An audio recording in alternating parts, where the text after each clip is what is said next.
Stock market में सिर्फ आप और मैं नहीं खेलते। इस मार्केट में तीन बड़े प्लेयर्स होते हैं और अगर आप इन तीनों को नहीं समझे तो मार्केट को समझना मुश्किल हो जाएगा। सबसे पहला player retail investor. Retail investor मतलब आप और मैं, एक नॉर्मल इंडिविजुअल जो अपनी सेविंग्स से स्टॉक्स, म्यूचुअल फंड्स या एसआईपी में इन्वेस्ट करता है।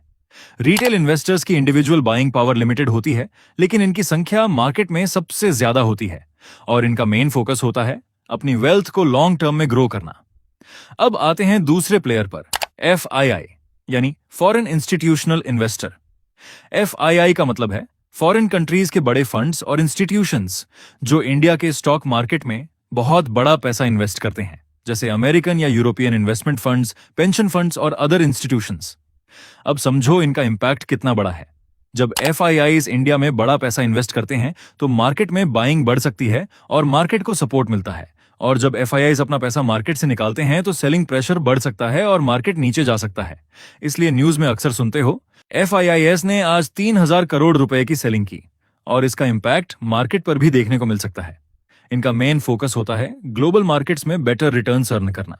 और अब आते हैं तीसरे प्लेयर पर, DII यानी डोमेस्टिक इंस्टीट्यूशनल इन्वेस्टर। ये इंडिया के बड़े इंस्टीट्यूशंस होते हैं जैसे LIC, SBI म्यूचुअल फंड और HDFC AMC। ये इंस्टीट्यूशंस हम जैसे लोगों से पैसा कलेक्ट करते हैं, जैसे इंश्योरेंस प्रीमियम या म्यूचुअल फंड SIP के थ्रू, और उस पैसे को स्टॉक मार्केट में इन्वेस्ट करते हैं।